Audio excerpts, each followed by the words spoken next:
Welcome back. This is your curious European friend, and in this video, I'll be reacting to 15 things that Americans get completely wrong about Canada from former Americans who now live in Canada.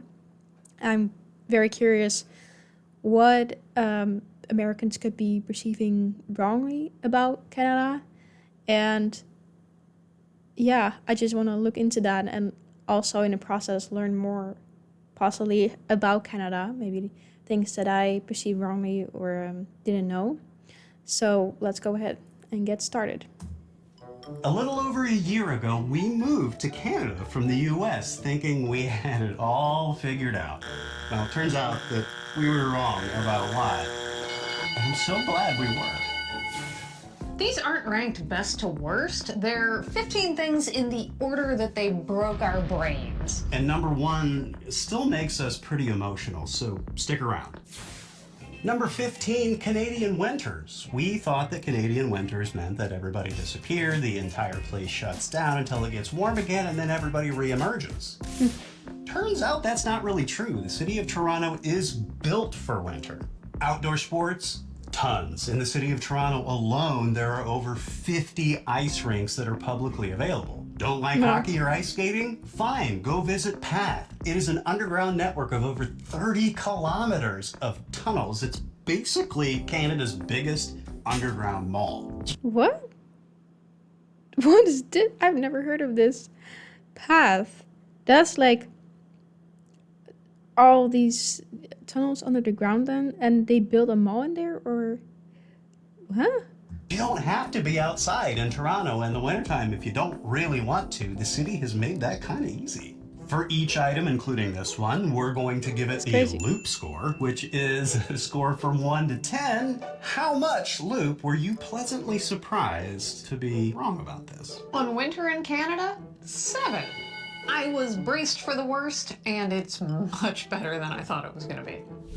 Number 14, I'm sorry. The I'm sorry reflex, like starting sentences with sorry or apologizing to people that bump into you, that's definitely a Canadian thing. When we first arrived in Canada from the US, I think I assumed that this implicit politeness was like passive aggressive, kind of like performative. No culture could ever actually be that polite, right? Not true. It's actually that polite. The people who apologize mean it, and they will often follow up with actions to show you that they're trying to make it good. It slows you down. It makes you less reactive. And that's so nice. And that makes me wonder why that is. Like, where does that come from? It's so fascinating how things like that are just upheld by cultures, and then other cultures have their own thing. It gives you additional ability to be empathetic with that other person. Loop test time, let's give it a score. How much did this tickle your pickle? That's a 6. I expected the politeness, but I didn't know how deep it would run. Number 13, raccoons and squirrels. Lori and I both grew up in the Midwestern United States, where both raccoons and squirrels are actively hunted. I thought moving back to a really huge city meant... Yeah, see, in the Netherlands, we don't even have raccoons. I've never seen a raccoon. So we have squirrels. Even the type of squirrel might be different. I don't know how it is in Canada, but when I was in the US, squirrels were different than the ones that we tend to see in the Netherlands. In the Netherlands, they're like more brown, I guess. And in the US, I saw a lot of more like grayish browns. So anyways, yeah. I was going to be giving up wildlife, and that has not been the case at all. They are everywhere. I got raccoons crawling out of our green bin every morning. I got squirrels sitting on my ledge upstairs. I also love that the woodland creatures are kind of a part of Toronto identity. Interesting fact, most of the squirrels in this area... Wait, is that a black squirrel? Huh? I've never seen a black squirrel. ...are pitch black, which is geographically unique. I love yeah, I was gonna say, like, huh? That's cool. that they look like Johnny Cash. Let's give this the loop test on a scale of 1 to 10. How much did this float your boat? Oh, 10. I love my woodland friends. Number 12, cafe culture. When we first got here to Canada, it's kind of easy to assume that Tim Hortons is representative of Canadian coffee because there are Tim Hortons freaking everywhere. But that's not really true at all. I mean, here in Toronto, there is a really active and deep cafe culture that extends way beyond just making good coffee. We live near Koreatown, and Koreatown is just a few blocks on Bloor in Toronto. And just on that few blocks, there are 8 different coffee shops. We've got Nine Tails Coffee Bar, So good. Russell and Still Cafe, Haven't had it. The Coffee Pocket, Crestfallen, Toby Cafe, Snakes and Lattes, Cactus, Vietnamese Tea and Coffee, and, of course, Tim Hortons. Within the range you just described, there's like 8 Tim Hortons. Let's give this the loop test. How much does this ruffle your truffles? That's a 5. Give me a Tim's if that's the only thing open, but I love the coffee culture here. I still don't really understand if Tim Hortons is like loved or not, because I see different opinions about it. That maybe more nowadays people don't like to go to it as much because of a different owner or something like that. But it's good to hear that there's lots and lots of options. Not necessarily for me because I don't really drink coffee, but just in general for whoever does want it. Interact, Eat, Transfer. One of our earliest experiences here in Canada, because we are renters, was trying to send our landlord the first and last month's rent. Our landlord was like, yeah, just e-transfer it to me. And Luke and I were like, just what now? I appreciate if you have a Canadian bank account, then it is so solved for you. It's as simple as that. There doesn't need to be a third party. Let's give this the old loop score. How much does I'm confused. I'm assuming they're just talking about transferring money from one bank to another online, or is that what they're talking about? Because in that case, then I'm like, that's normal, right? At least it is to me. How do they do it in the US then? So I'm really confused. If that's what they're talking about, then I don't know. Let me know in the comments. Interact, e-transfer, blow your hair back. That's a 7. I am so sick of fragmentation, and Canada has got it simplified. Number 10, Canadian TV. When I moved to Canada, I honestly thought that Canadian TV was like the inferior counterpart to American television. Sorry. And I am really sorry that I felt that way because Canadian TV is awesome. I grew up on Kids in the Hall and SCTV. When I first moved to Canada, I started watching Murdoch Mysteries and became obsessed with it. I had no idea that 2 of the biggest shows that I grew up on Nickelodeon in the US are Canadian. You can't do that on television, and today's special. You need evidence? Fine. Schitt's Creek swept the Emmys in 2020 with 9 wins. And that's to say nothing of Heated Rivalry, which I expect in the coming few years is going to become even more culturally relevant worldwide.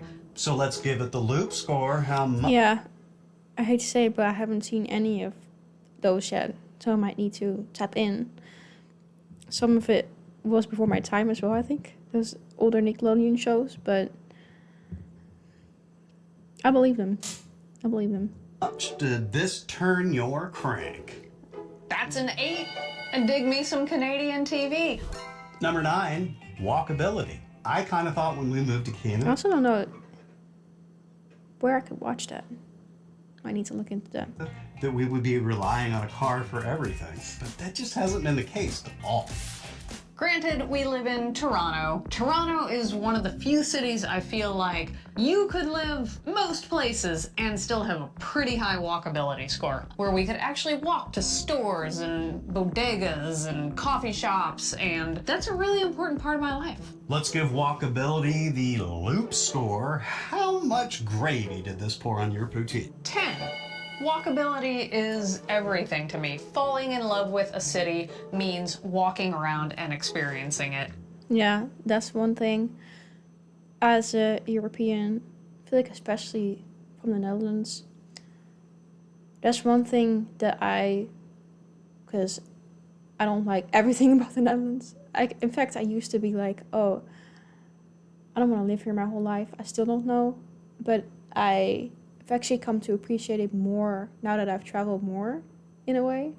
Even though I did appreciate the countries that I traveled to in their own as well, but in terms of the infrastructure and the walkability, I must say that the Netherlands is a very good place to be, and that's something that I don't know if I could really give up by living somewhere else. I think I would have to have some kind of walkability, or yeah, I don't know, I feel really claustrophobic almost, in a way, if I can't walk anywhere and you have to go in the car to even go somewhere that you can really walk around.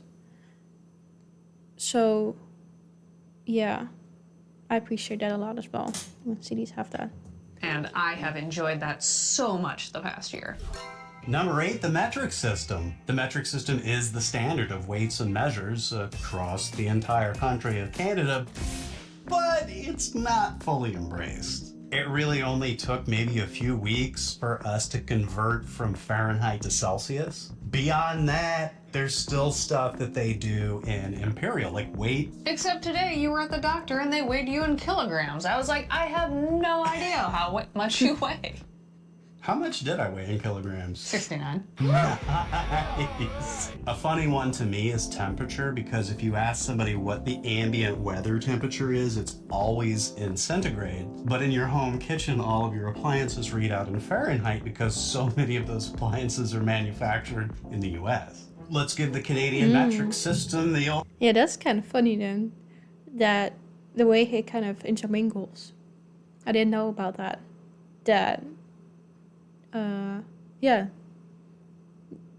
your oven and your appliances might be using Fahrenheit, and then you might talk about temperature in Celsius. So you kind of need to know a little bit of both, I guess. Because so my boyfriend is American, and of course, yeah, his phone is when you look at the weather app, it's in Fahrenheit. And then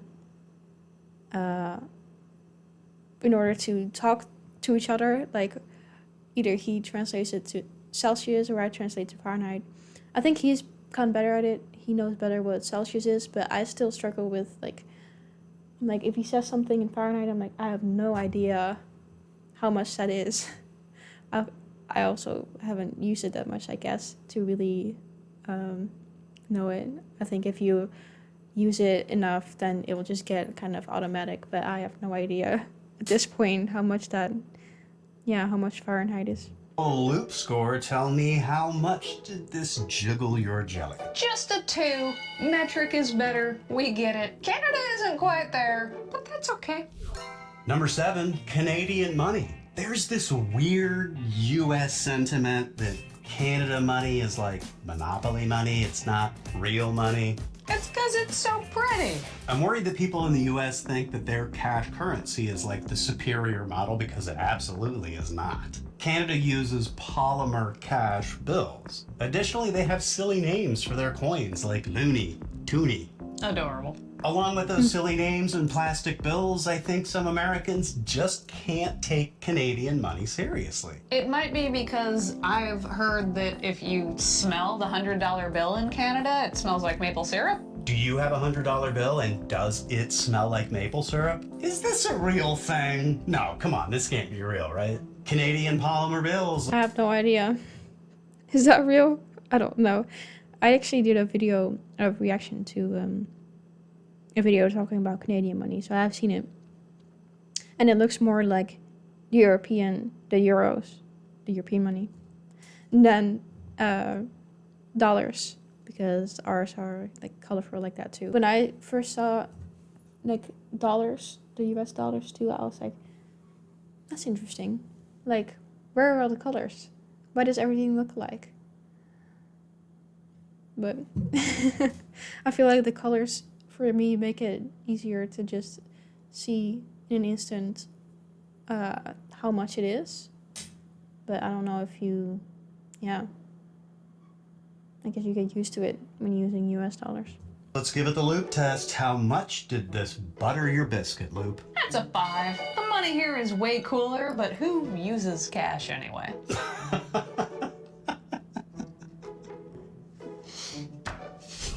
Number 6, the Toronto Public Library. I thought that Canadian public libraries were going to be the same as a lot of US public libraries, which are really, well, kind of awful in a lot of cases. Let's talk about the Toronto Public Library because Toronto is where we live. This library has more than 100 public branches. They're welcoming. Some of them have snack bars and restaurants. Many of them are in neighborhoods that are infinitely walkable. And honestly, that's just weird coming from the US where all of the social programs are being torn down. Let's give this the Loop score. The Toronto Public Library. Yeah, this is a huge library. This is yeah, my library in the Netherlands can't tip this. But I love that. Like, I would spend hours in there probably. One of the busiest urban library systems in the world. How much does this ding your dong? That's a 6. I need to spend more time there. Number 5, multiculturalism. The Canadian stereotype in the US is that Canada is just a frozen wonderland of white people. A little more than half of the entire population of Toronto was born outside of Canada. It's hard to understate how that can change your point of view when you move here from a Eurocentric, white-centric culture in the US. Honestly, it was kind of transformative for me in a very good way. Multiculturalism in Canada. Let's give it the Loop score, Loop. How much does this Rogers your Hammerstein? Here in Toronto, that's a 9. Living in a diverse culture makes you a better person. Fight me. I do agree. Yeah. You can say whatever you want about immigration and all of that, but I do believe it is a good thing to have, you know, diversity around you, and because it gives you different perspectives on life. Kind of just like how why I like traveling, or a big reason why I like traveling, I think I talked about before, is to experience different cultures and point of views rather than just seeing like the nice bucket list things that there are in that place. So for me, I really appreciate having like, yeah, diversity around me and multiculturalism because of that same reason. Number 4, Victoria Day. The cool thing about experiencing a holiday for the first time in a new country is it makes you Google it to find out what it is, which makes you learn about the country. Hold on. What is this? This is crazy. Look at this architecture. It's history, and that's what Victoria Day did for me. I was like, why are we celebrating a queen overseas? Turns out Victoria, the mother of the Canadian Federation. She was the reigning queen when Britain decided to unite the Canadian colonies. Why? To fend off the US assholes south who were trying to take over everything. Queen Victoria was a boss bitch, and Victoria Day commemorates her birth. Conveniently, it's also the unofficial start of summer, kind of like Memorial Day in the US. Victoria Day, Loop score. A 5. I like learning about new boss bitches. Number 3, safety. Gun culture in America is totally out of control, and it doesn't look like it's going to get better anytime soon. Especially if you're a parent, they assume someone is going to come into their school with a gun at some point. It is definitely one of the reasons that we wanted to leave the US and come here to Canada. Are there 0 guns in Canada? No. But compare it to the US, it's a completely different cultural situation. And honestly, after we moved here, it took 2 or 3 weeks for this feeling to just settle in. I didn't even notice that it was happening. It was just my body started to relax. statistics. Wow, that's kind of crazy to say. Like, I didn't know that it was, yeah, that would make that big of an impact, or that people would actually be tense all the time. I guess, yeah, it makes sense with the whole situation, and yeah, I'm not going to talk about that too much, but anyway, that's really nice to hear that they can finally feel their body relax a little bit. Like, but that's crazy that to think about maybe millions of people living like that in a state of constant fear, or yeah, and not even just in the US, but of course there's people living in fear when there's wars and everything. But yeah, that's tragic. Statistically speaking, Canada, even in the large cities, is much, much safer than living in the US. And we are incredibly thankful to be here. Number 2, Canada Day. I'm embarrassed to admit that I just thought this was like kind of a Canadian 4th of July. And maybe it's unfortunate that July 1st for Canada Day comes so close to July 4th in the US, and they are both technically birthdays for nations, but there is an interesting distinction there. July 4th is about a revolution, a bloody breakaway. Canada Day is actually about unification. It's when all the different pieces of Canada became what we know as Canada today. So no, these holidays aren't the same at all. The US, war. Canada, peace. Canada Day, Luke, give me a score. How much does this make your bum hum? 7. We still get fireworks, but the backstory is way less violent. Number 1, healthcare. It's the thing we get asked about the most. In this video, we're going to talk about a very specific facet of Canadian healthcare versus US healthcare, and that is cost predictability. When we first moved to Canada, we got all the horror stories from just about everybody we knew. It's going to take forever for us to get a primary care physician. If you need specialized care, that's going to take even longer. The evils of socialized medicine. It's hard to believe that there's not an active smear campaign to malign what Canadian public health care is right now. And I say that because compared to the US system, it is... To call it better feels like an insult. It's an actual healthcare system. In the US, it's just a system to exploit vulnerable people. Yeah. The US has hospitals, they have doctors, they have people that desperately want to give care to people who need it, but then they have an entire system built around it that prevents them from doing that effectively. I'll admit that we had it kind of wrong when we first moved here to Canada, because I thought of it as like free healthcare. Everybody gets free healthcare, everything is free. And it's really not like that. It's more about knowing what you're going to pay for the healthcare.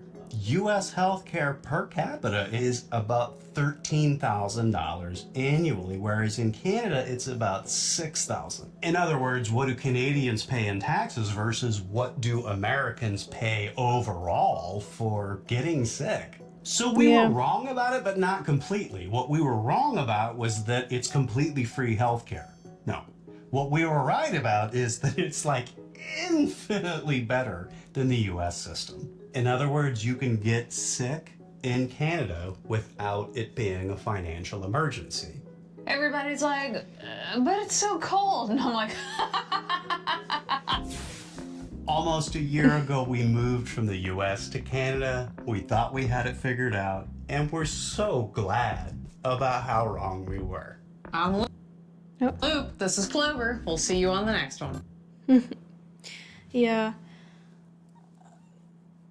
I do expect that the healthcare in Canada, and from what the videos I've watched, they say that it is infinitely better than the healthcare in the US, just based on the cost alone.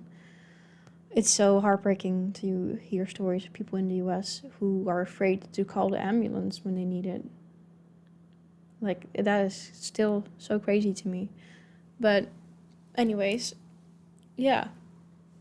Like I was hoping, I did learn quite some new things in this video as well. Let me know still. I'm really wondering now if that maple thing is actually a thing, that the $100 bill smells like maple. I don't know. Is that a joke? But yeah.